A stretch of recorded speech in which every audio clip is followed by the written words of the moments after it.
안녕하세요, 여러분. 오늘은 정말 중요한 이야기를 하나 들려드리려고 합니다. 혹시 최근에 몸 어딘가가 이상하게 간지러운 적이 있으셨나요? 특별한 이유도 없는데 자꾸 긁게 되고 며칠이 지나도 계속 그 느낌이 남아있다면 말이에요. 사실 대부분의 분들이 이런 증상을 그냥 넘어가곤 하죠. 나이가 들어서 피부가 건조해진 거겠지. 요즘 날씨가 건조해서 그런가 보다. 이런 식으로 말입니다. 물론 실제로 그런 경우가 대부분이긴 해요. 하지만 때로는 우리 몸이 정말 중요한 메시지를 보내고 있을 수도 있다는 걸 아셨나요? 제가 오늘 여러분께 전해드리고 싶은 이야기는 바로 이겁니다. 우리 몸에 나타나는 작은 신호들, 특히 설명하기 어려운 가려움증이 때로는 생각보다 훨씬 중요한 의미를 담고 있을 수 있다는 건 말이에요. 지난 몇 년간 많은 의료진들이 주목하고 있는 현상이 하나 있습니다. 특별한 발진이나 상처도 없는데 계속해서 같은 부위가 가려운 분들이 계시거든요. 처음에는 단순한 피부 트러블로 생각했는데 나중에 알고 보니 몸속 곳에서 일어나고 있던 변화의 첫 신호였던 경우들이 생각보다 많이 보고되고 있어요. 물론 제가 지금 여러분을 겁주려는 건 절대 아닙니다. 모든 가려움증이 문제가 있다는 뜻도 아니고요. 다만 우리가 평소에 무심코 지나쳤던 몸의 신호들에 조금 더 관심을 가져보자는 거예요. 특히 50대 이후에는 몸의 변화에 더욱 세심하게 귀 기울일 필요가 있거든요. 생각해보세요. 우리 몸은 정말 놀라운 시스템이잖아요. 어딘가에 문제가 생기면 반드시 신호를 보내거든요. 열이 나거나 아프거나 붓거나 이런 명확한 증상들 말고도 아주 미묘한 방식으로 우리에게 알려주곤 해요. 그런데 우리는 보통 그런 작은 신호들을 놓치기 쉽죠. 특히 가려움증 같은 경우에는 더욱 그래요. 아프지도 않고 생활에 큰 지장을 주지도 않으니까 나중에 보자, 조금 더 지켜보자 하면서 미루게 되거든요. 하지만 때로는 바로 그런 작은 불편함이 우리에게 정말 소중한 시간을 벌어다 줄 수 있어요. 저는 오늘 여러분께 몇 가지 구체적인 사례들을 말씀드리려고 해요. 실제로 많은 분들이 경험하셨던 일들이고 그분들이 어떻게 자신의 몸이 보내는 신호를 알아차리게 되었는지, 그리고 그것이 얼마나 중요한 의미를 가졌는지에 대한 이야기들이에요. 첫 번째로 말씀드리고 싶은 건 다리 부분, 특히 종아리 쪽에 나타나는 가려움증이에요. 많은 분들이 혈액순환이 안 좋아서 그런가 하고 대수롭지 않게 여기시는데 실제로는 우리 몸의 면역 시스템과 관련된 변화를 알려주는 신호일 수 있거든요. 두 번째는 등 쪽, 그 중에서도 어깨뼈 사이 부분에 나타나는 깊은 가려움증이에요. 이건 정말 많은 분들이 매트리스 때문인가, 옷이 문제인가 하면서 원인을 찾으려고 애쓰시는데 때로는 우리 몸 안쪽 장기들의 변화와 연결되어 있을 수 있어요. 세 번째는 머리, 특히 두피 부분의 가려움증이에요. 비듬도 없고 특별한 트러블도 없는데 계속 가려운 경우 말이에요. 많은 분들이 샴푸를 바꿔보고 머리 감는 횟수를 조절해보고 하시는데 그래도 나아지지 않는다면 다른 가능성도 생각해볼 필요가 있어요. 네 번째는 가슴 부위의 가려움증이에요. 특히 여성분들의 경우 유방 주변이 자꾸 가려우면 브래지어 때문인가, 세제 때문인가 하고 생각하시는데 때로는 더 주의 깊게 살펴봐야 할 신호일 수 있거든요. 남성분들도 마찬가지예요. 마지막으로는 가장 말하기 어려운 부분이지만 항문이나 생식기 주변의 가려움증이에요. 많은 분들이 부끄러워하시거나 나이 들어서 생기는 자연스러운 현상이라고 생각하시는데 지속적으로 같은 부위가 가렵다면 전문의와 상담해 보시는 게 좋아요. 지금 제가 말씀드린 이 5가지 부위의 가려움증이 모두 문제가 있다는 건 아니에요. 대부분의 경우는 정말 단순한 피부 건조나 일시적인 자극 때문일 거예요. 하지만 중요한 건 이런 증상들이 몇 주간 계속되고 일반적인 관리로도 나아지지 않는다면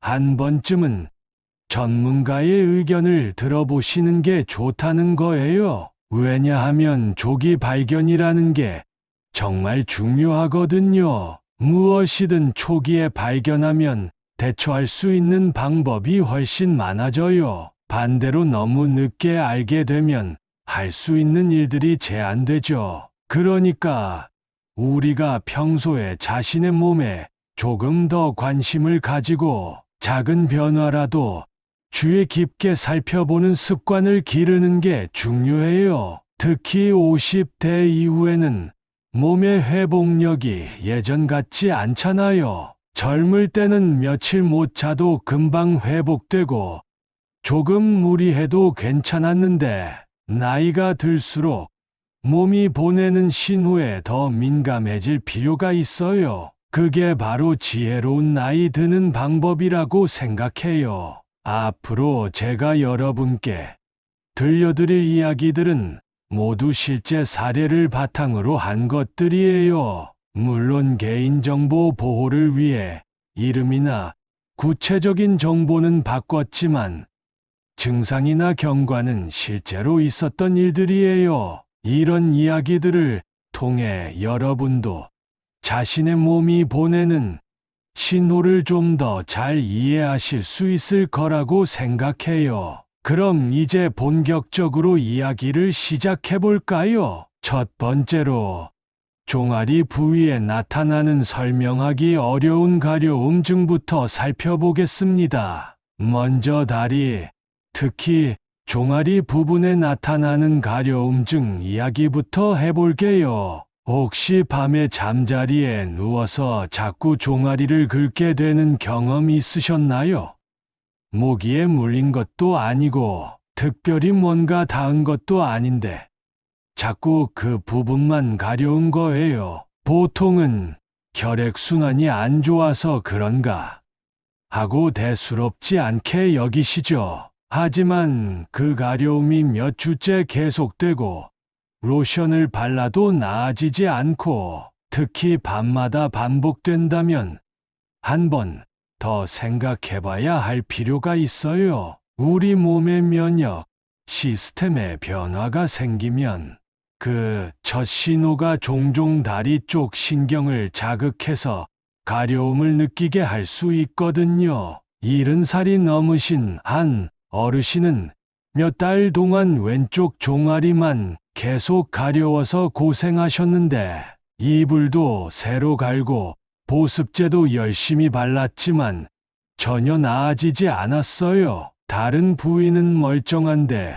유독 그 부분만 가려웠고 낮에는 별로 신경 안 쓰이는데 밤만 되면 견딜 수 없을 정도였대요. 피부과에서 연고를 처방받아도 효과가 없어서 답답해 하시다가 우연히 몸이 피곤하다고 느끼셔서 종합검진을 받게 되셨어요. 혈액검사에서 이상 소견이 나와 더 정밀한 검사를 해보니 림프절에 문제가 있었고 그게 바로 그 가려움의 원인이었던 거죠. 나중에 그분이 하신 말씀이 그 가려움증이 저를 살렸어요 였다고 해요. 두 번째는 등 부분, 특히 어깨뼈 사이 쪽에 나타나는 가려움 증이에요. 의자에 오래 앉아서 그런가 매트리스가 안 맞나 하고 생각하시는데 손이 닿지 않는 깊은 곳이 가려운 느낌이 계속된다면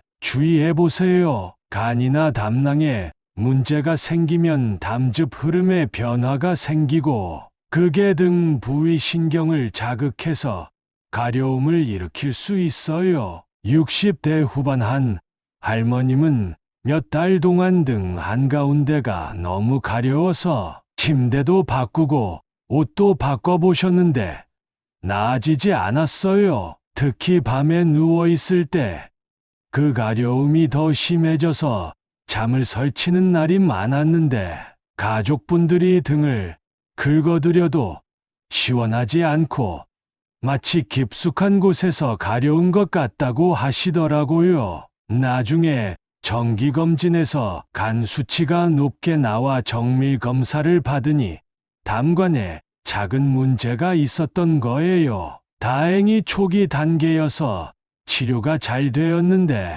만약 그 가려움증을 무시하고 넘어갔더라면 발견이 훨씬 늦어졌을 거라고 하시더라고요. 이런 경우에는 소변색이 진해지거나 대변색이 옅어지는 증상과 함께 나타날 수 있으니 주의하세요. 세 번째는 두피 부분의 가려움증이에요. 비듬도 없고 샴푸를 바꿔도 나아지지 않는데 특히 한쪽 부분만 지속적으로 가렵다면 좀 더 주의 깊게 살펴보세요. 두피는 혈액순환이 매우 활발한 부위라서 혈액 성분 변화의 영향을 먼저 받을 수 있어요. 70대 초반 한 할아버지는 오른쪽 귀 뒤쪽 머리 부분만 몇 달째 가려우셨는데 아무런 이상이 보이지 않아 이상했대요. 비듬도 없고 상처도 없고 발진도 없는데 자꾸 가려우니까 답답하셨을 거예요. 처음에는 나이 들어서 그런가 하고 대수롭지 않게 여기셨는데 가려움이 점점 심해지면서 밤잠을 설치게 되셨어요. 그러다가 평소보다 많이 피곤하다고 느끼셔서 검진을 받았더니 혈액 검사에서 백혈구 수치가 비정상적으로 높게 나온 거예요. 더 정밀한 검사를 해보니 혈액 관련 질환의 초기 단계였고 그 가려움증이 바로 첫 신호였던 거죠. 두피는 우리가 직접 보기 어려운 부위이기도 해서 변화를 놓치기 쉬우니 가족분들께 두피 상태를 확인해달라고 부탁하시는 것도 좋은 방법이에요. 네 번째는 가슴 부위, 특히 유방 주변의 가려움증이에요. 여성분들은 브래지어 때문인가 하고 생각하시고 남성분들도 운동에서 땀나서 그런가 하고 대수롭지 않게 여기시는 경우가 많아요. 하지만 이 부위의 가려움증은 조금 더 신경 써서 살펴봐야 해요. 60대 후반 한 할머님은 오른쪽 유방 아래쪽이 몇 주째 가려워서 브래지어도 바꾸고 보습제도 발랐는데 나아지지 않았어요. 이상했던 건 가려운 부위가 정확히 한정되어 있었다는 거예요. 다른 곳은 멀쩡한데 그 부분만 계속 가려우니까 신경이 쓰이셨을 거예요. 그러다가 몇 주 후에 그 부위 피부가 약간 두꺼워지는 것 같다고 느끼셔서 병원에 가니 염증성 변화의 초기 단계였던 거예요. 의사 선생님께서는 가려움증 때문에 일찍 오셔서 다행이다라고 하셨다고 해요. 이런 경우는 남성분들에게도 나타날 수 있어요. 남성 유방암은 드물긴 하지만 전혀 없는 건 아니거든요. 오히려 남성분들이 더 주의를 기울이지 않기 때문에 늦게 발견되는 경우가 많아요. 한 할아버지 경우에는 왼쪽 가슴 쪽이 자꾸 가려우셨는데 운동할 때 옷이 쓸려서 그런가 하고 대수롭지 않게 여기셨다가 몇 달째 계속되니까 이상하다 싶어서 검진을 받으셨는데 작은 변화가 발견되었던 거예요. 가려운 부위의 피부 색깔이 변한다거나 두께가 달라진다거나 유두 모양의 변화가 있는 등의 다른 증상들이 함께 나타날 수 있으니 주의 깊게 관찰해 보세요. 마지막으로 항문이나 생식기 주변의 가려움증이에요. 많은 분들이 부끄러워서 말씀하지 않으시는데 한쪽만 가렵다거나 위생을 철저히 해도 나아지지 않는다면 전문의와 상담해 보세요. 70대 중반 한 할아버지는 거의 1년 가까이 항문 주변이 가렵고 따끔거려서 치질인 줄 알고 약국 연고를 바르고 식이섬유도 많이 드셨는데 전혀 나아지지 않았어요. 특히 밤에 잠들 때 그 느낌이 더 심해져서 잠을 제대로 못 주무시는 날이 많았는데 용기를 내서 병원에 가니 초기 단계 변화를 발견할 수 있었던 거예요. 다행히 일찍 발견되어서 치료가 잘 되었는데 만약 부끄러워서 계속 미뤘더라면 더 큰 문제가 될 수 있었을 거라고 하시더라고요. 여성분들도 폐경 후 호르몬 변화 때문인가 하고 생각하시지만 한쪽 부위만 계속 가려우면 산부인과 상담을 받아보시는 게 좋아요. 할머님 경우에는 한쪽 부위만 계속 가려우셔서 처음에는 염증인가 하고 생각하여 약국 연고를 바르셨는데 몇 달이 지나도 나아지지 않아서 산부인과에 가니 조기에 발견할 수 있는 변화가 있었던 거예요. 이런 부위의 문제는 정말 부끄러워하실 필요가 없어요. 의사 선생님들은 이런 상황에 매우 익숙하시고 환자분의 건강을 지키는 것이 가장 중요하다고 생각하시거든요. 지금까지 5가지 부위의 가려움증에 대해 말씀드렸는데 공통적으로 기억해 두셨으면 하는 점들이 있어요. 첫째, 모든 가려움증이 문제가 있다는 건 아니에요. 대부분의 경우는 정말 단순한 이유일 거예요. 하지만 몇 주 이상 지속되고 일반적인 관리로도 나아지지 않는다면 전문가와 상담해 보세요. 둘째, 나이가 들수록 우리 몸의 신호에 더 민감해질 필요가 있어요. 조기 발견이 정말 중요하거든요. 셋째, 부끄러워하거나 미루지 마세요. 가족분들과도 이런 이야기를 나누어 보시고 서로의 건강에 관심을 가져주세요. 서로의 건강에 관심을 가지고 작은 변화라도 함께 살펴보는 것이 중요해요. 여러분, 오늘 함께 나눈 이야기들 어떠셨나요?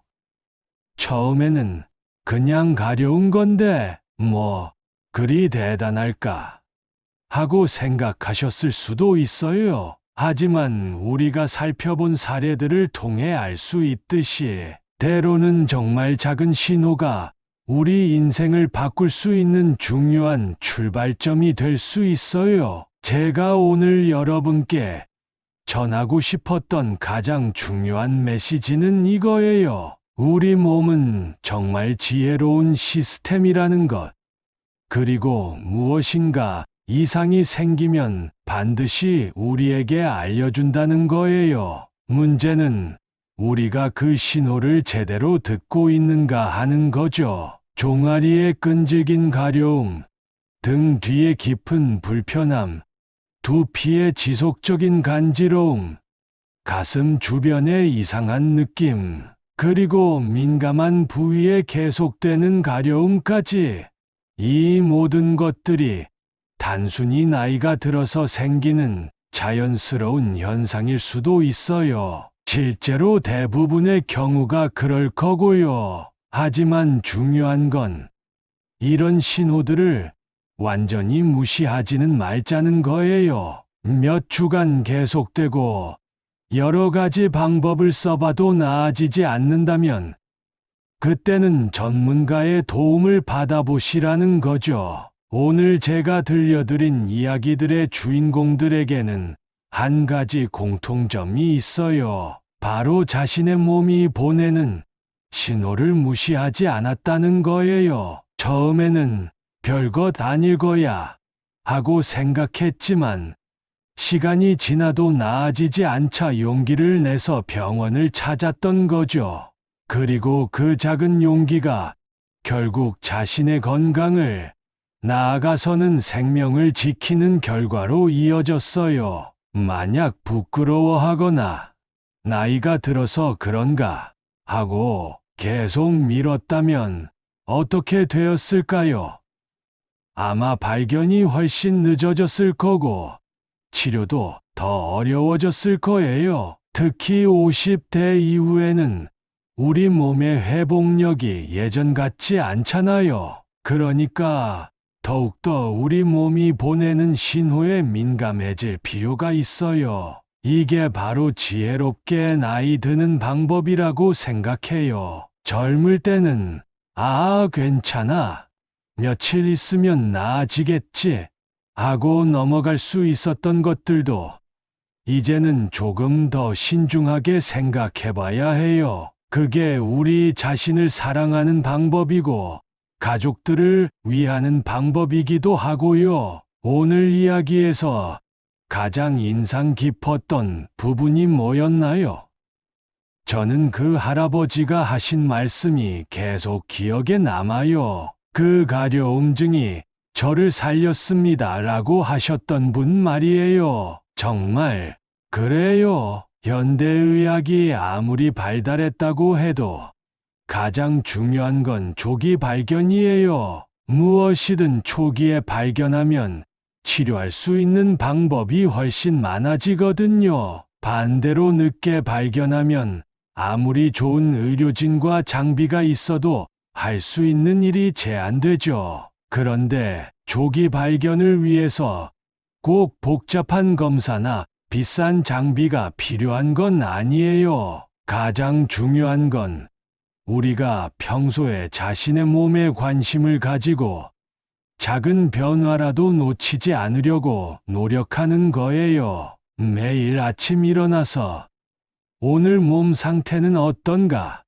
하고 한 번씩 체크해 보시는 것만으로도 충분해요. 어제와 다른 점은 없는지, 며칠째 계속되는 불편함은 없는지, 이런 것들을 스스로 살펴보시는 거죠. 그리고 또 하나 중요한 게 있어요. 바로 가족들과 이런 이야기를 나누는 거예요. 특히 비슷한 나이대의 형제자매들이나 친구들과 건강에 대한 이야기를 자주 해보시라는 거예요. 요즘 어디 아픈 데 없어? 혹시 이상한 증상 같은 거 없어? 이런 대화들이 때로는 정말 중요한 역할을 할 수 있어요. 나 혼자서는 대수롭지 않게 넘어갔을 일도 다른 사람이 그거 한번 병원에서 확인해 보는 게 어때?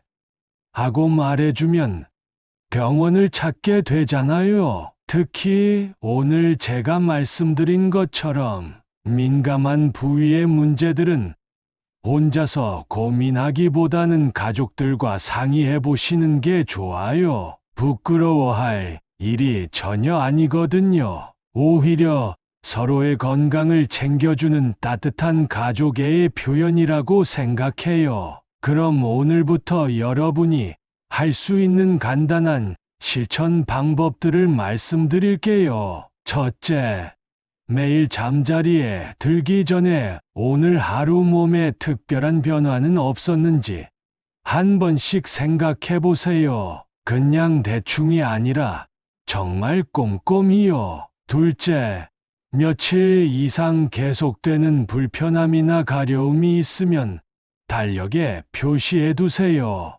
언제부터 시작되었는지, 어떤 부위인지 기록해 두시면 나중에 의사 선생님께 정확히 설명드릴 수 있어요. 셋째, 가족들과 건강에 대한 대화를 자주 나누세요. 서로의 건강 상태를 확인하고 필요하면 함께 병원에 가는 것도 좋은 방법이에요. 넷째, 정기 건강검진을 꼭 받으세요. 별다른 증상이 없어도 1년에 한 번씩은 전체적인 건강 상태를 점검해 보시는 게 좋아요. 이야기를 들으시면서 혹시, 나도 비슷한 경험이 있었는데 하고 생각하신 분들 계실 거예요. 또는 우리 가족 중에도 이런 일이 있었어 하시는 분들도 계실 거고요. 정말 그런 경험이나 이야기가 있으시면 댓글로 나누어 주세요. 여러분의 이야기가 다른 분들에게도 큰 도움이 될 수 있거든요. 물론 개인적인 내용은 무리해서 공유하실 필요는 없고, 그냥 저도 비슷한 경험이 있었는데 일찍 병원에 가서 다행이었어요. 이런 식으로라도 좋아요. 또 오늘 내용이 도움이 되셨다면 가족들이나 친구들에게도 공유해 주세요. 특히 비슷한 나이대의 분들께는 정말 유용한 정보가 될 수 있을 거예요. 좋아요 버튼도 눌러주시고 혹시 궁금한 점이나 더 알고 싶은 건강 정보가 있으시면 댓글로 말씀해 주세요. 저희 채널을 구독해 주시면 앞으로도 이런 유익한 건강 정보들을 계속 들으실 수 있어요. 여러분 한 분 한 분의 건강이 정말 소중해요. 오늘 들으신 이야기가 여러분의 건강한 노년 생활에 작은 도움이라도 되었다면 정말 기쁠 거예요. 기억해 주세요. 여러분의 몸이 보내는 작은 신호들 절대 무시하지 마시고 항상 관심을 가져주시기 바라요. 건강한 몸으로 가족들과 오래오래 행복한 시간을 보내시길 바라며 오늘 이야기를 마치겠습니다. 끝까지 들어주셔서 정말 감사합니다. 다음 시간에 또 만나요.